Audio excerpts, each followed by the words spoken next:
This is Geek News Central. My name is Todd Cochran, coming to you as live as it can be from Honolulu, Hawaii, overlooking Greater Oahu. The lead stories are: Apple says China did not hack us. No way, no how. Talk about that. Hubble. Yes, Hubble is in trouble.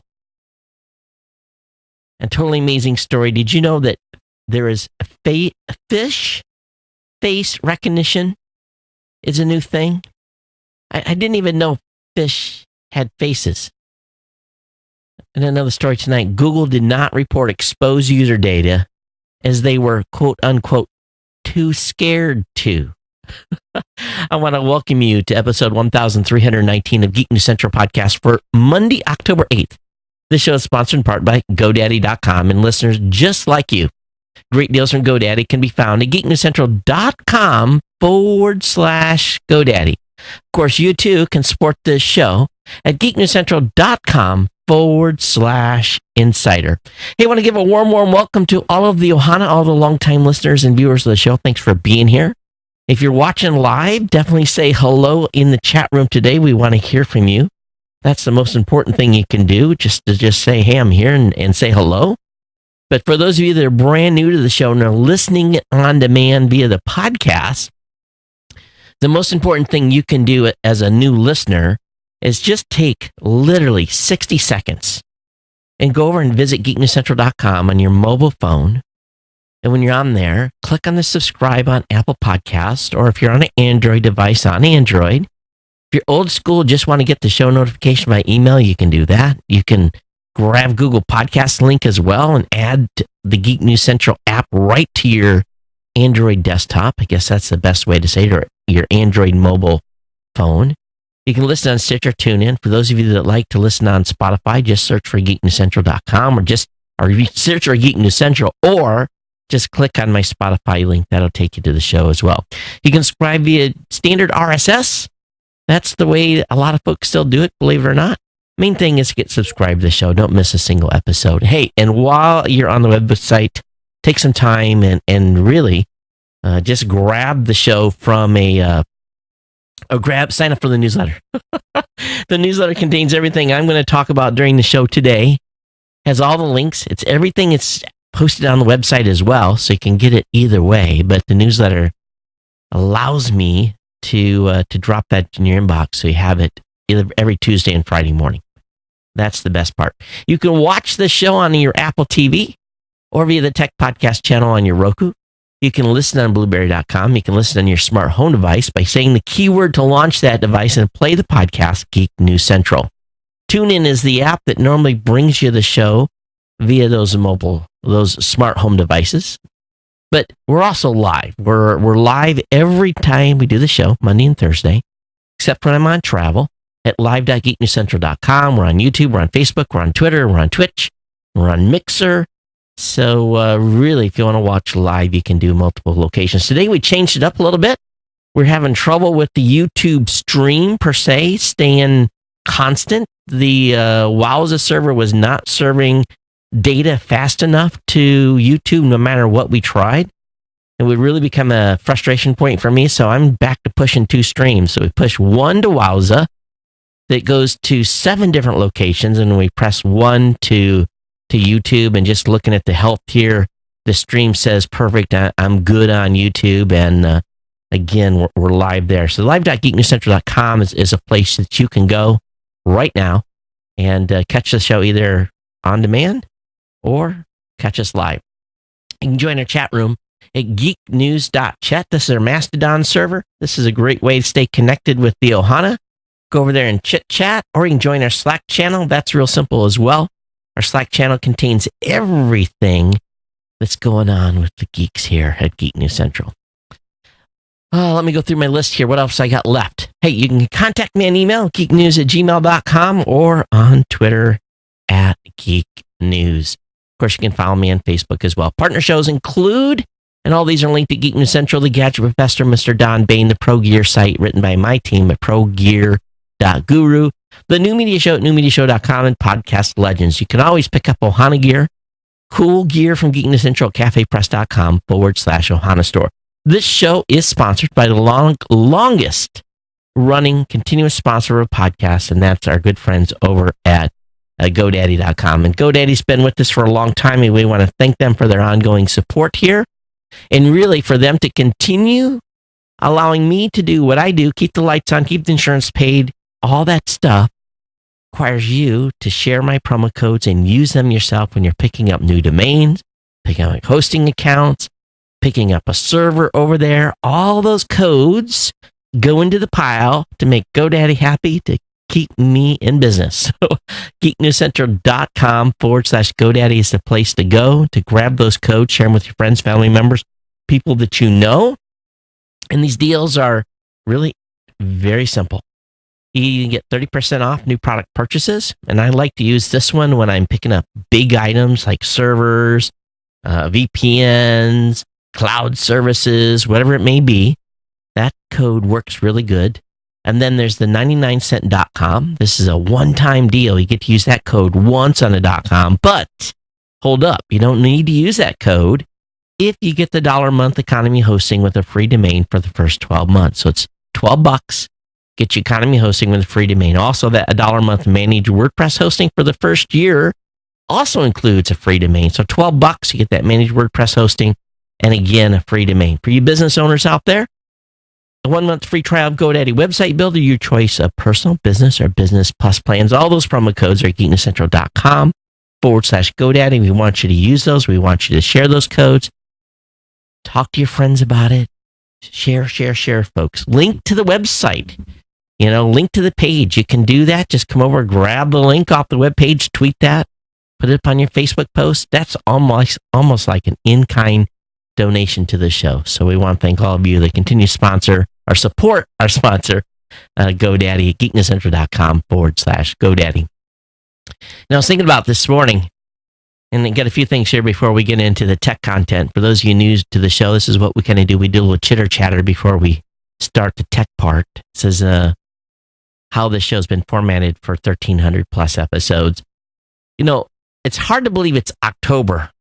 I'm like, where is this year going? I mean, it's on after drive. And I think what it is when you're super busy, time just goes, and I'm looking at my calendar because I kind of keep this running list of timelines of things that I need to start doing in order to be ready to execute, like for CES. I'm looking at that. I'm like, my God, I got to be thinking about the website. I got to be thinking about being ready November 1 to start taking input from vendors. We're doing something a little different this year. We're going to be going out proactively going after handfuls of vendors and not so much opening it up for everyone to apply. So we got to start doing that work. Again, all this has to happen in the month of October so that, bam, I can go in November 1, start booking, book for CES. That's in January, dude. Yeah. Book now, get them locked in. That way I'm not dealing with it when my daughter is getting ready to deliver around Christmas time, and I'm not dealing on the phone and everything else. So I got to get this stuff planned out early this year because I'm going to lose a week that I normally have. I'm just kind of focused on it. I won't be focused on that. I'll be focused on being a new grandpa. So yeah, it's nuts. So one thing that we have decided, and I talked to you guys about it, is Don Bain actually twisted my arm a little bit. He says, let's do live and no floor. And I thought, okay, I'm only going to do 2 to 3 hours live a day. And then I'm out. I'm not going to spend 5-6 more hours walking the floor. I can do 2-3 hours live each day, run through, probably in 3 hours, I can run through 12-13 guests, folks that I want to. That would be 48 guests over, and we won't get that many. I'll probably get 40 over the 4-day period. And then going to do what we can do. And it's just and I'm going to be more targeted this year because I have to be. I got to be smarter about how we bring the CES coverage to you. I wasn't even going to do live until Don twisted my arm a little bit. And I'm looking, matter of fact, I got the TriCaster Mini out of storage. I brought it in. I've got to get it set up and do some updates on it. And we're going to do some tests. We're going to try to minimize the audio chain as much as possible this year to, I guess for a better word, make this a lean machine. And I'm thinking about all kinds of different ways that we can lower the workload and the flow and get everything set up, and actually schedule a meeting with the CEA. We're going to talk to the vendor at the Sands, and we're going to have a serious powwow. Last year, they screwed me big time because they didn't have enough IPs assigned, and the IP kept floating and getting taken away, knocking us off the air. It was beyond frustrating. So we're going to have a pre-meeting with them to make sure that doesn't happen again. So, and another thing too, I was talking to my mom about it. My mom hasn't come out to CES for a couple of years, and I'm just not getting to spend as much time as I want with her just because things have been crazy. So she's going to come out and join me in Vegas for CES this year and hang out and just kind of, we'll have some time together that week, which will be cool. So, anyway, that's what's going on for CES planning. So just as I mentioned last week, and I don't know if I'd pulled the trigger on this before the show last week, but I am going to be going to Columbus. So this Friday, this coming Friday, I'm going to fly out, and I'm going to fly into Michigan on Saturday, spend a couple of days with them, actually like a day and a half with my mom. I'm going to drive down to Columbus, be in the office Monday through Thursday, and then Thursday night, I'm going to drive back to Michigan, be in Michigan for a couple more days, and then fly back to Honolulu on Sunday the 21st. So the plan is right now, I just decided I'm going to be off. The show's going to be off the week of the 15th. No shows whatsoever. We're not going to do the new media show this coming Saturday. We'll do the following Saturday, but show will be off the week of the 15th. But Kirk is almost done getting ready for his new show, the GNC Weekly Show. So we'll see if he's ready to rock next week, and we can introduce his new show as well. So anyway, that's what's going on here. It's been crazy in Hawaii. Trades have been like almost next to nothing. Hot, brutal. I mean, brutal. From a heat index and everything. And yeah, so tonight it cooled off a little bit before the show, so that's a good thing.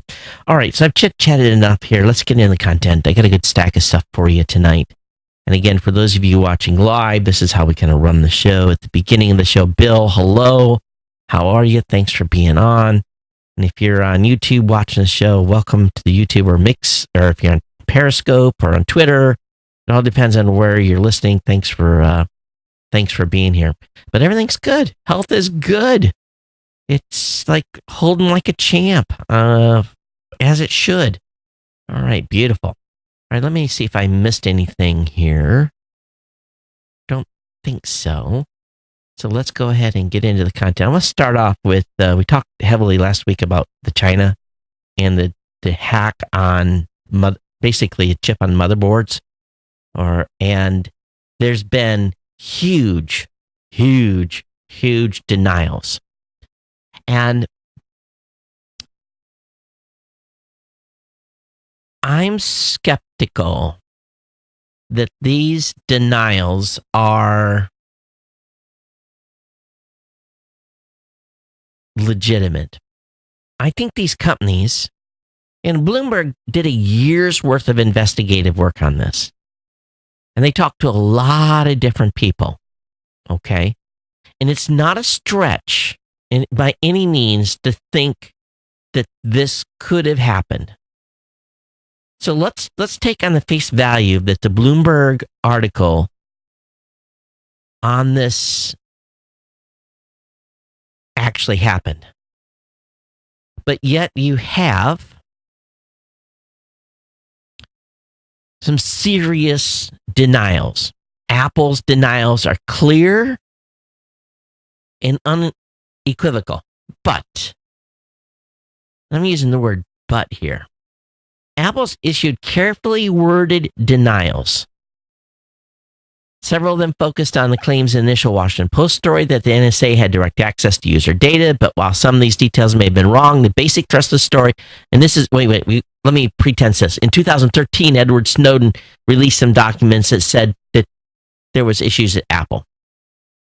But if we look at, and Apple made some, in that time, made some carefully worded denials. If you compare that to what has been announced by Bloomberg,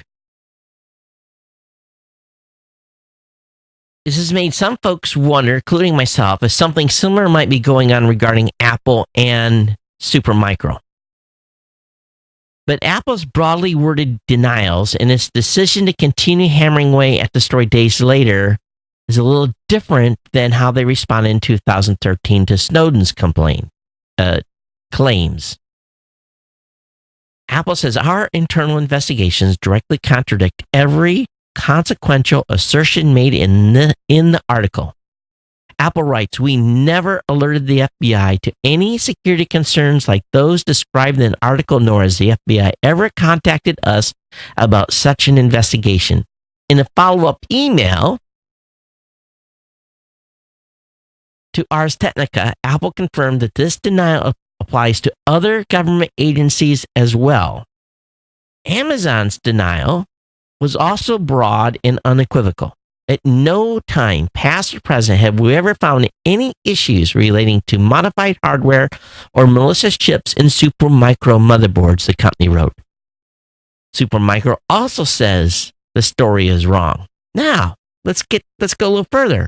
Over the weekend, Apple received backup from the Department of Homeland Security, which is a statement that says we have no reason to doubt the statements from the companies named in the story. That's a narrower denial than the ones Apple and Amazon put out last week, but it still seems to bolster the company's claims. So, saying all this, they could have been told, you will, under no circumstances, will you say in any way that you were hacked. The U.S. government could have told them, there is, you shall deny, make strong claimants, deny. Because this story's too big. The ramifications of it are too significant for it to be true. It would undermine every computer in this country. It would undermine every data service in this country. It would undermine every telecommunication system in this country. Everything. Because almost to an item, there is hardly an item that is in your home, in your business, in server farms that does not come out of China.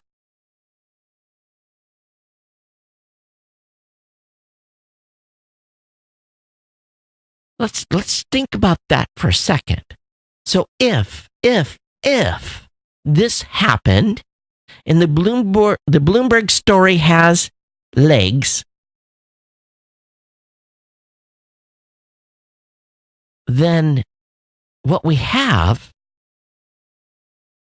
is one of the biggest digital hacking cover-ups this country probably has ever seen. I am without a doubt,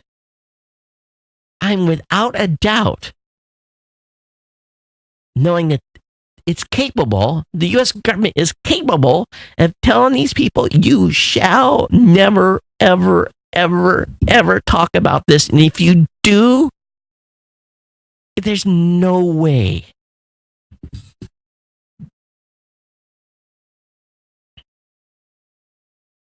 It's too big. This is my issue here. It's too big for them to admit or allow anyone to admit that this is a problem. Now, on Krebs on security.com, they're saying here that supply chain security is the whole enchilada. But who's willing to pay for it? It's too expensive. It's too expensive to be able to determine if every piece of equipment, well, you think about the scale of stuff that's coming into this country. Container after container after container after container of servers, parts, motherboards, hard drives, USB sticks, you name it. Millions and millions and millions of items. Bloomberg's reporters write that the company's denials are countered by 6 current and former senior national security officials. A lot of people are doubting this whole thing.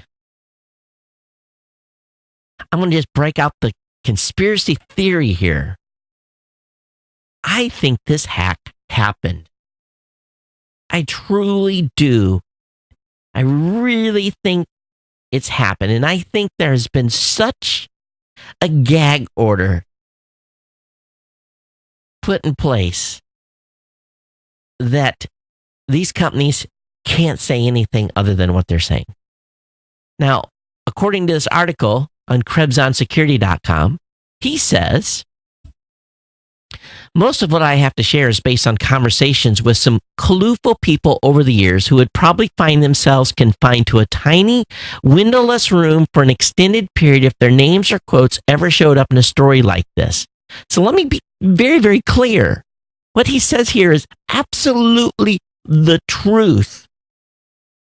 If someone holds a high-level national security clearance and they are ever quoted and they are a holder of information and their names got out that they leaked, they would be in a black box, a windowless black box segregated from everyone because loose lips sink ships.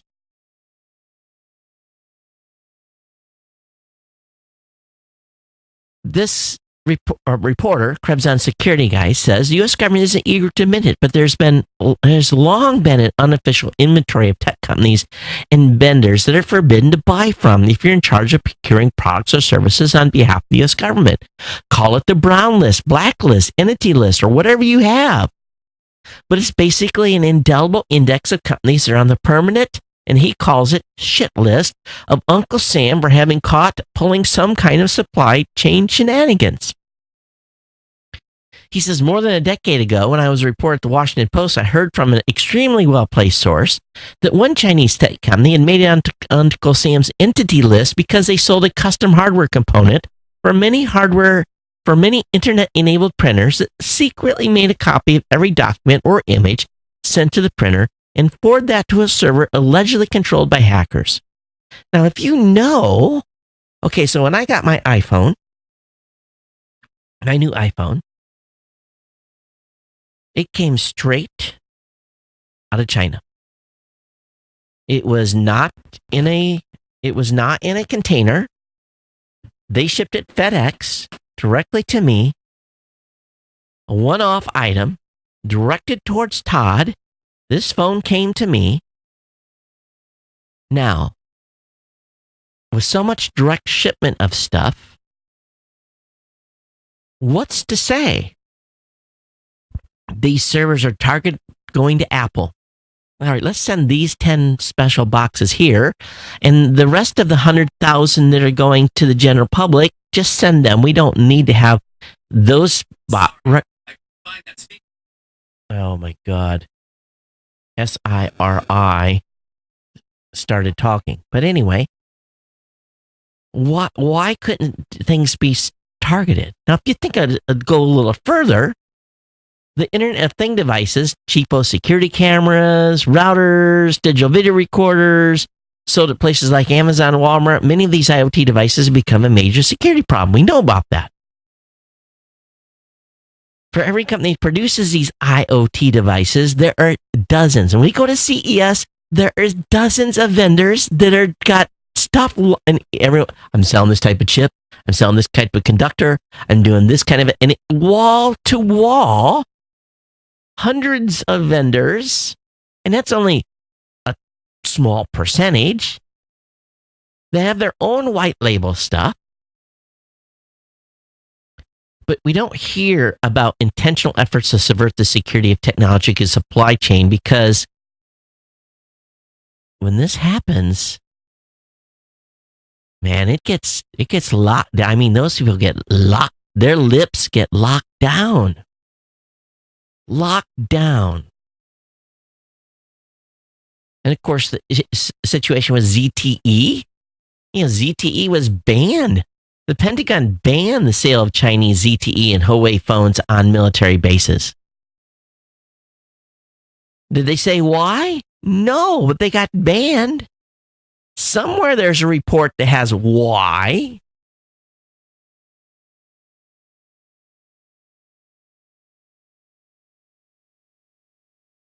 So the Bloomberg piece also addressed really an elephant in the room. The problem under discussion wasn't just tech. It spoke to decisions made decades ago to send advanced production work to Southeast Asia. In the years following, low-cost Chinese manufacturing has come to underpin business models of many America's technology firms. Early on, Apple made many of its most sophisticated electronics domestically. Then, in 1992, it closed its state-of-the-art plant for motherboard and computer assembly in Fremont, California, and sent that work overseas because it was cheaper. And over the decades, security and supply chain became an article of faith despite warnings by Western officials, a belief formed that China was unlikely to jeopardize its position as workshop to the world by letting its spies meddle in its factories. But one-off instances, why not? That left the decision about where to build commercial systems resting largely in where capacity was greatest and cheapest. And as this guy says, you end up with the classic Satan's bargain. You can have less supply than you want and guarantee it's secure. You can have the supply you need, but there will be a risk. Every organization accepted the second proposition.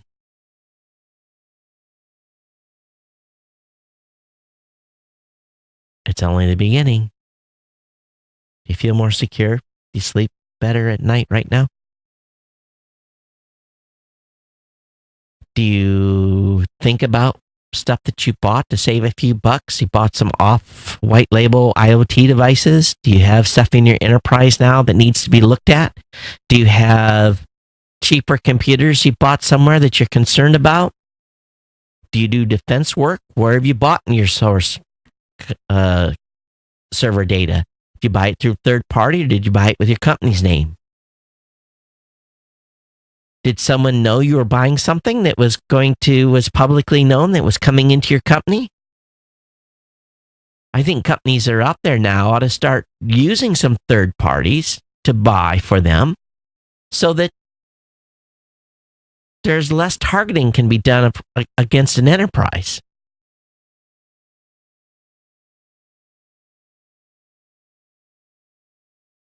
We have a lot of stuff going in this way, coming to us.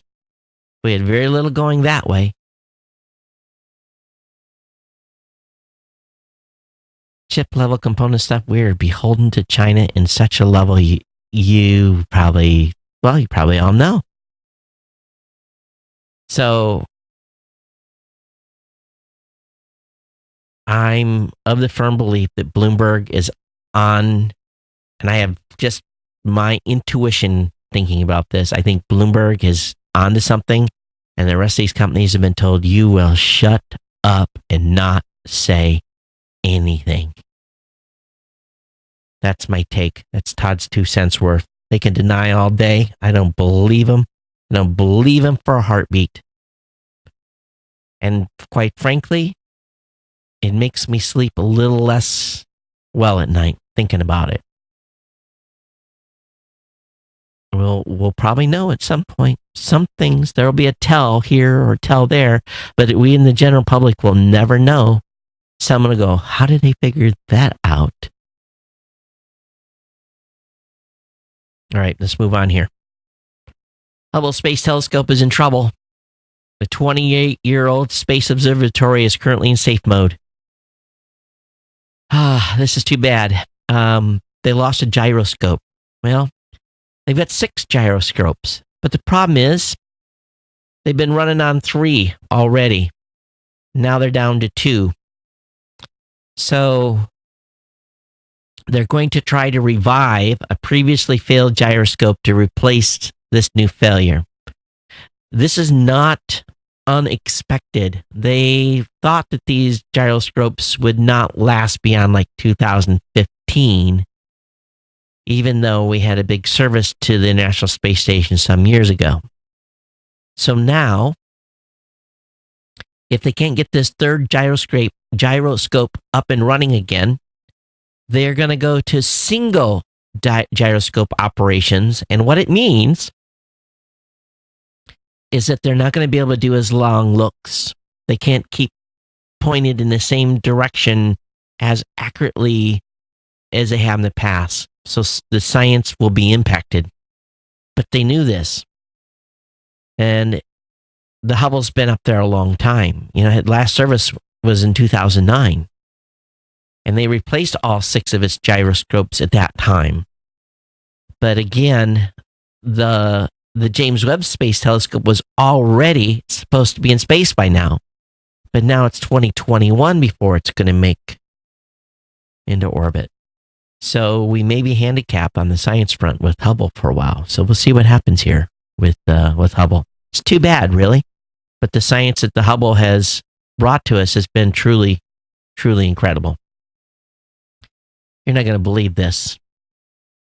Face scanning isn't just for humans anymore.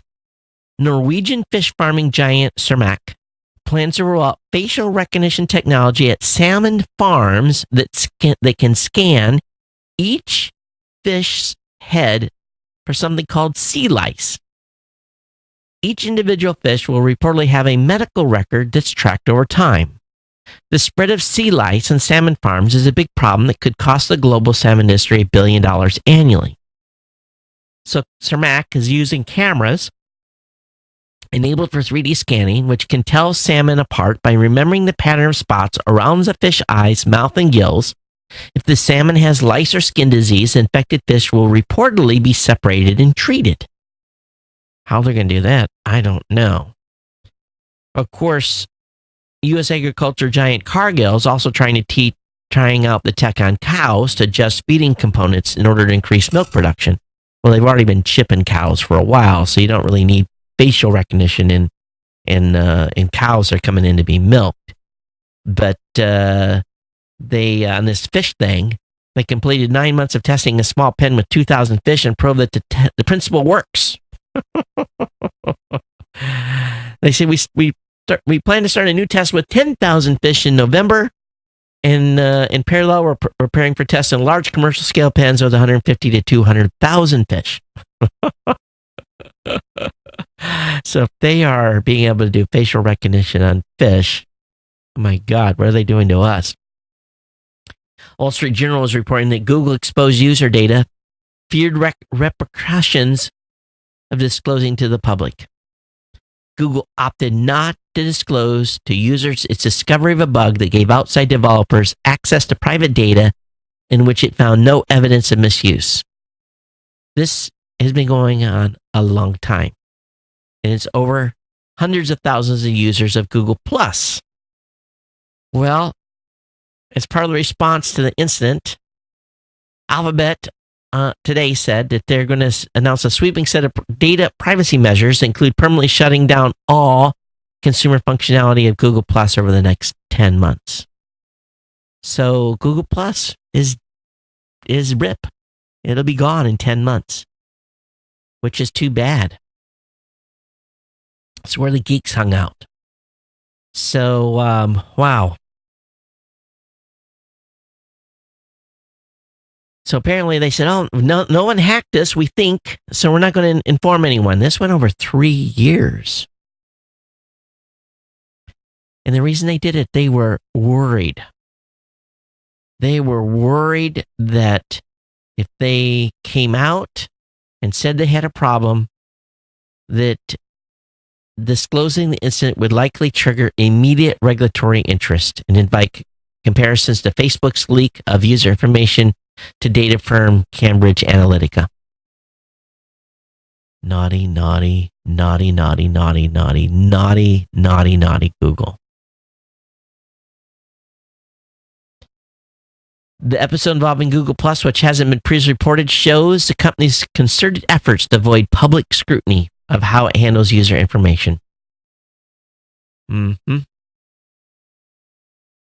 Well, this isn't going to help them at all. This is definitely going to give Google a black eye in privacy after its public assurances that it was less susceptible to data gaps like those that befallen Facebook. So Washington is probably going to react to this. And then Google had the gall to say, whenever user data may have been affected, we go beyond our legal requirement and apply several criteria focused on our users in determining whether to provide notice, a Google spokesman said in a statement. In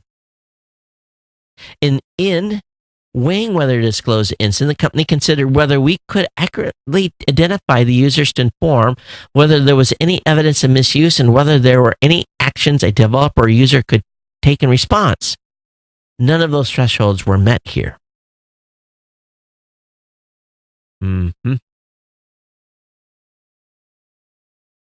Google makes user data available to outside developers through more than 130 different public channels known as application programming interfaces, APIs.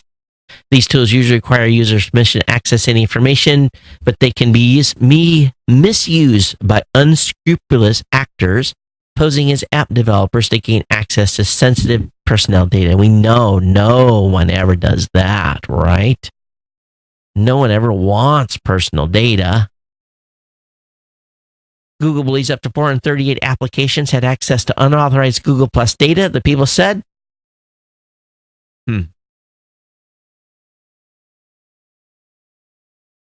So Google says nothing happened here. Don't look over here. Don't look over here. Don't look over here. Europe's GDPR regulations, which went into effect in May of this year, requires companies to notify regulators of breaches within 72 hours under threat of maximum fine of 2% of worldwide revenue. The information potentially leaked via Google's API would constitute personal information under GDPR, but because the problem was discovered in March, it wouldn't have been covered under the European regulations. In its contracts with paid users of G Suite apps, Google tells customers it will notify them about any instance involving their data promptly without undue delay. So there you have it. You feel better about Google now? Feel pretty cool? Feel they're doing a good job? Think they have your best interests in heart? And then today, Facebook launches Portal, an auto-zooming video chat service for $199 to $349. Facebook's first hardware product combines Alexa and eventually Google Assistant. Sorry, I just triggered your devices. I apologize. With a countertop video chat screen that zooms to keep you in frame. Are you willing to put a Facebook camera and microphone in your home? How about it? Are you willing to do that? So they launched pre-sales of the $199 10-inch screen Portal and $349 for 15.6-inch swiveling screen with hi-fi audio. Minus $100 if you buy two. And they're They're going to call it Hey Portal. That's what it's going to launch it. They got Hey Portal voice navigation, Facebook Messenger for video calls with family, Spotify and Pandora for Bluetooth and voice activated music. Facebook Watch and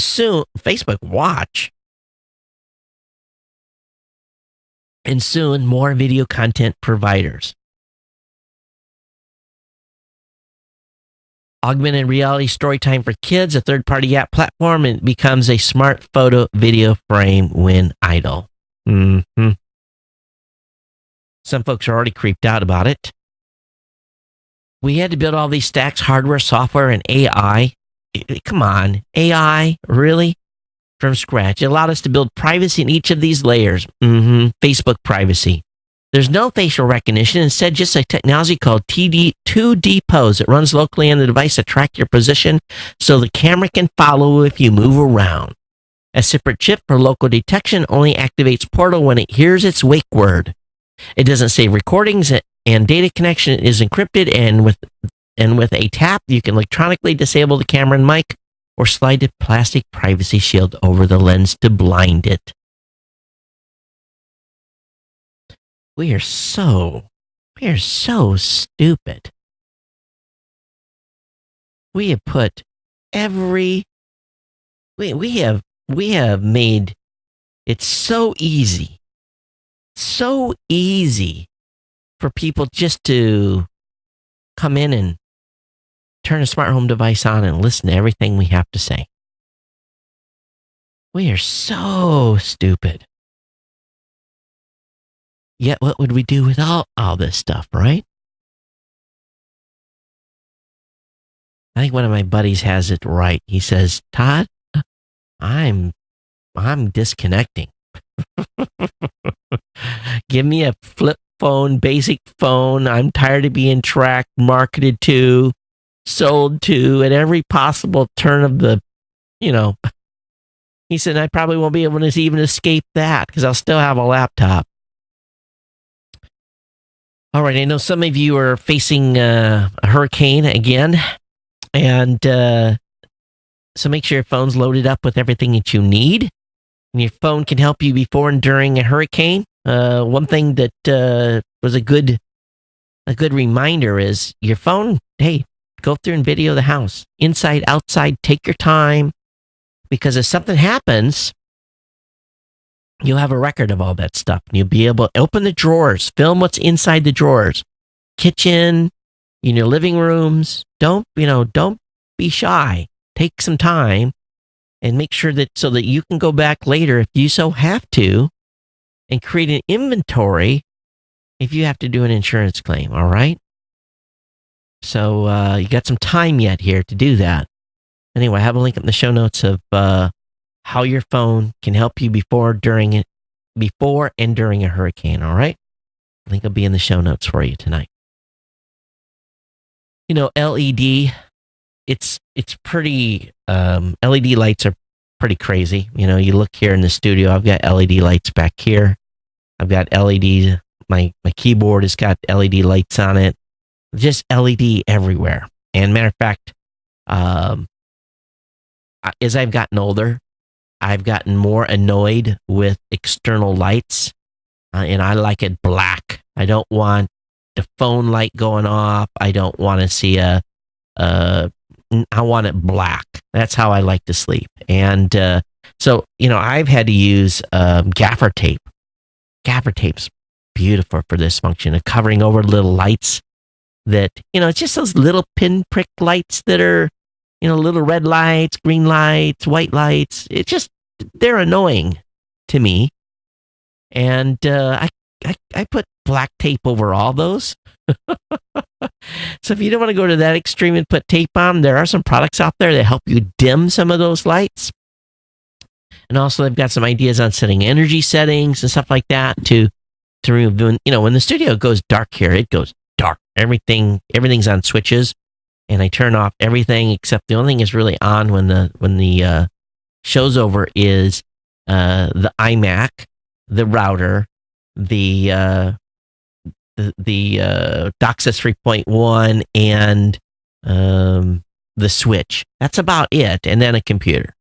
Everything else is cold iron in here. Power is completely disconnected. It's because I don't want all that trickle stuff going on, that trickle phantom injury and those little transformers.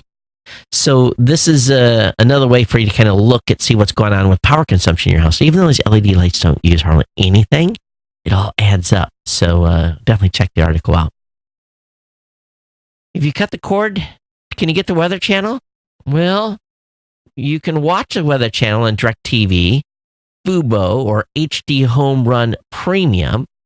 The Weather Channel is also available for it's pretty expensive. It's tied into some of these applications, but you can watch the Weather Channel on Chromecast or AirPlay. I just use your phone. There's some alternatives. I really love Wonder. Oh my God, I can't even think of the top of my head here. Wonder. What's it called? Shoot. Well, someone in the chat room maybe can help me out here, but Wonder Weather or whatever. I'm being stupid. Let me actually type it in here and see if I can. WUND. Wonderground. Duh. Wonderground.com is one of my favorite sites to go to now that we've cut the cord here. All right, next thing up. Can social networks help you lose weight? For me, I'm up and down. I don't know. I guess it is a way to try to keep you on track, maybe. But they've got some suggestions here for you. You know, if you're trying to stay under 2,000 calories a day, lose weight, working out, the BBC has some suggestions for you. I think just having a good supportive group behind you helps the most. That's one of the challenges I have here from a food intake standpoint is not everyone's on the program. Hey, Apple's having some problems with the watch is crashing. And it started in Australia with them changing to daylight savings time. There's a bug. So they think that the watch is going to be in a reboot loop for 24 hours until this day's over. So it looks like Apple's got some work to do here. But some programmer missed a switch there. So for those of you down in Australia, you're probably almost over this anyway. But Apple Watch 4 is having trouble down in Aussie land. Hey, if you got a meteorite using as a doorstop, well, a Michigan man was curious about a rock he'd used decades for a doorstop. Now he knows its secret. It's a meteorite worth $100,000. It's a 23-pound hunk of iron and nickel. It's the sixth largest meteorite found in Michigan. And he's been using it to prop his door open for 23 years, and now he's going to cash in. So good for him. Wow. 23 years, $100,000. What? That's, well, he's going to cash in now. All right, a 1.3 billion iPhone Safari cookie suit against Google has shut down by UK courts. Early Monday, London High Court shut down a representative action, or what we refer to here in the U.S. as a class action suit, against Google that alleged the company illegally collected users' internet habits for tailored advertising purposes from 5.4 million iPhone users. So that has been thrown out for any of you that have been following that representative action in the UK. Are you tired of your iPhone? You have an iPhone 10? Samsung will give you $600 for it if you buy a Galaxy Note 9 or an S9. So for a limited time, Samsung is doubling its offers for trading phones for a Galaxy S9, S9 Plus, or a Note 9. That's pretty good. $600. Wow. Now, they normally pay about $399 for phones, but Apple's offering $525 for iPhone 10 users, but this is a good one. So it's currently offering $550 for iPhone 8 or $200 more than what Apple's offering under Apple Give Back, and $300 for an old iPhone 7. One thing that Apple's not doing real well on buybacks is the watch. They don't hardly give a very good deal at all.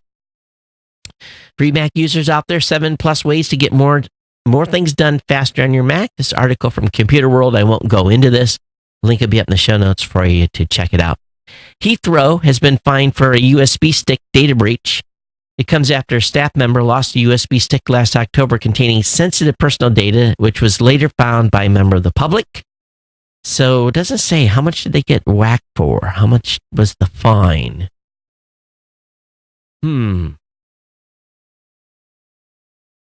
Well, only 2% of the airport's 6,500 strong workforce had been trained in data protection.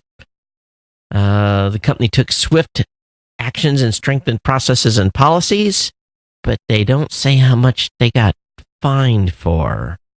The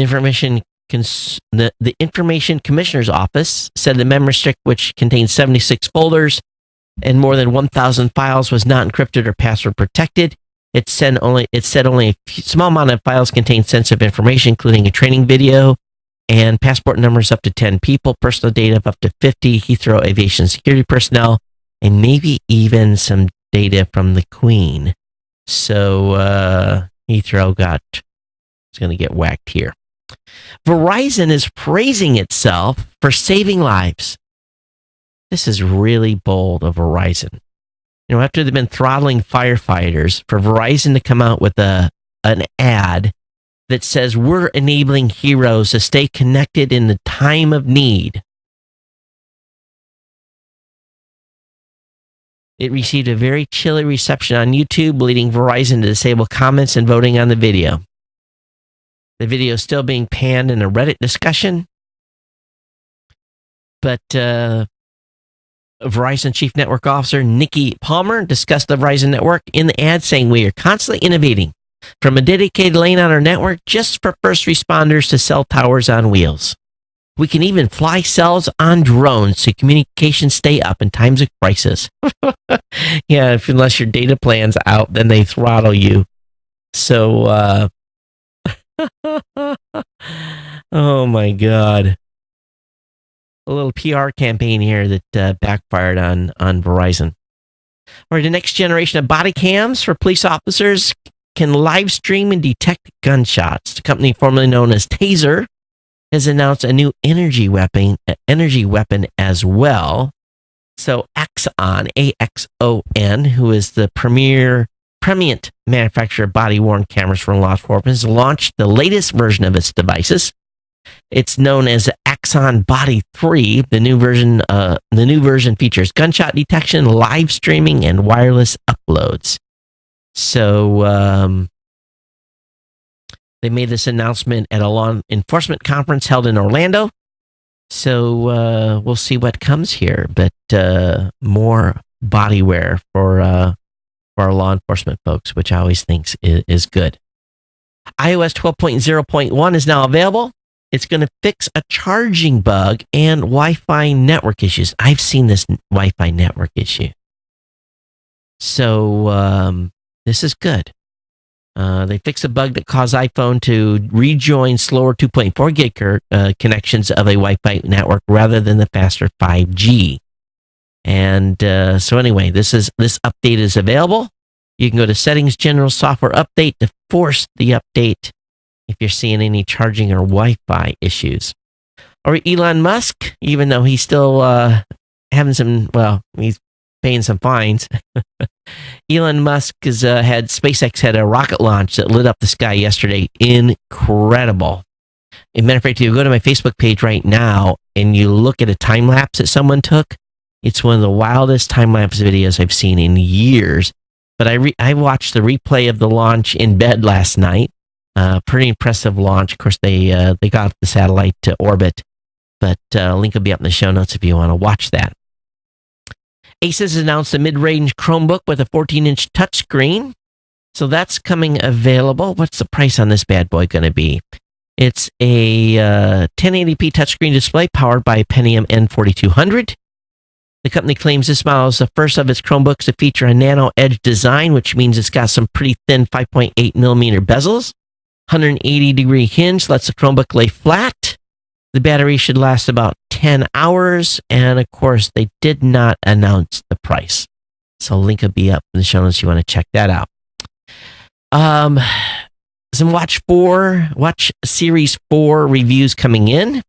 And everyone's pretty impressed with this version of the watch.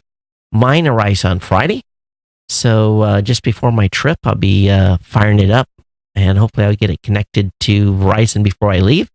But very, very slick. Some good reviews. I'll have that link in the show notes for you. If you're an Instagram user, Instagram now supports two-factor authentication. So basically, if you're using an app that taps into Instagram, it's going to ask for permission to do that. So this is a pretty popular method of protecting one's account these days from bogus apps. So that is online and available, and we'll probably see bigger rollout on this. Of course, my team at Geek News Central wrote about the Google Plus for consumers shutting down. I'll have that link up in the show notes for you, obviously, on that as well. So definitely check that out. Next up, binge watch all day with a $40 Roku streaming stick. So it's on sale. Off $10 off from its normal price point. So I take a Roku stick with me when I travel. I have a Roku stick, and I have a Fire TV stick. I take both, and most of the times I use the Fire TV stick because I just usually use Netflix only. But Roku's got some good offerings now as well. There's a good review of the Echo Show 2. So if you are thinking about getting the Echo Show 2, I've got an Echo Show 1. Worthless. It sits here. It's a paperweight on the counter. I never see no videos on it. It gives me little displays once in a while about weather and that kind of stuff. But I'm really not that impressed with it. But if you want to check out the review, you can do that. If you want to trade in your old Pixel phone, there is some instructions online how to do that. So there's some options to get the most cash back if you're looking to upgrade. Also, the OnePlus 6T will be unveiled on October 30th. So that's another something that's coming down the pike here. And it will feature a smaller notch than Apple's latest iPhones. And apparently the Google Pixel 3 XL will as well. But it's going to apparently lose a 3.5 millimeter jack. So another headphone jack bites the dust. The folks at Internet Archive made an announcement there that, let's see if I can find the actual highlights of this. The company currently stands as the second largest scanner of books in the world next to Google. Graham put the current total above 4 million. The archive even has a wait list for its next 1.5 million scans, including anything cited on Wikipedia. So they're adding like 4 terabytes a year. Oh, no, 4 petabytes. It says in total, Graham says the Internet Archive adds 4 petabytes of information per year. That's 4 million gigabytes for context. The current data totals 22 petabytes, but the Internet Archive usually holds on to 44 petabytes worth.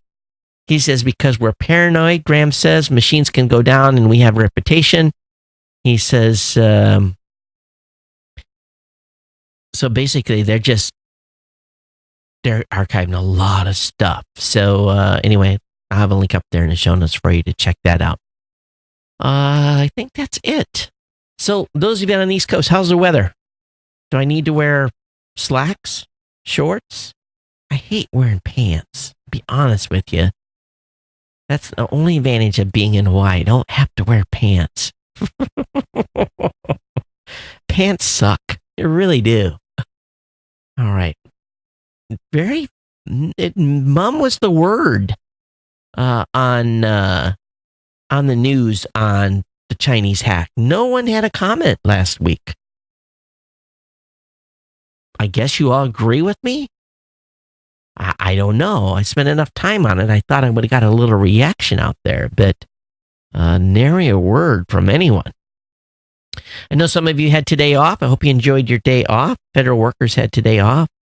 And for those of you in the United States, I think Australia actually had Thanksgiving. I think that was the holiday in Australia.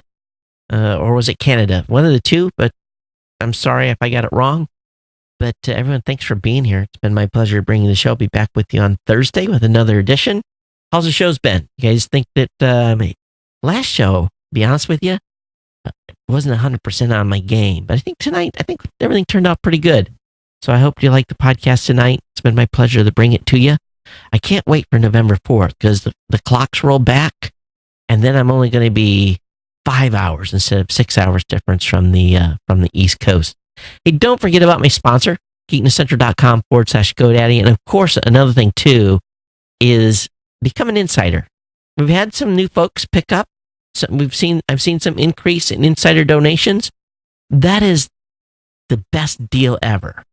You know, if you can come in at where your cumulative contribution on a yearly basis is above $50, it really helps in a big, big way. If we could get everyone to that level, every listener of the show contributing between $2 and $5 a month, you have no idea the power here that we could really, just a complete change of everything that could happen to this show. You know, we could almost go daily with the show if we got to that level of everyone in the show contributing $5 a month. We could go Monday through Friday with this show. I would probably be a wreck in a year, but that's how much of a big difference it would make. All right, everyone, thanks for being here. I appreciate your ongoing support, and whether you're insider or not. And of course, definitely thank GoDaddy for being a sponsor here. Definitely check out those promo codes. Grab a domain name, grab a hosting account. geeknesscentral.com is the site. That's where you come to subscribe. Everyone, thanks for being here. We'll see you next time. For those of you on Twitter, make sure you follow. Those of you on YouTube, make sure you subscribe. Let me know if you've caught this show on one of our new platforms that we're streaming on. I want to hear from you and how the quality's been. It's been my pleasure bringing the show tonight. Everyone, take care. We'll see you next time. Aloha.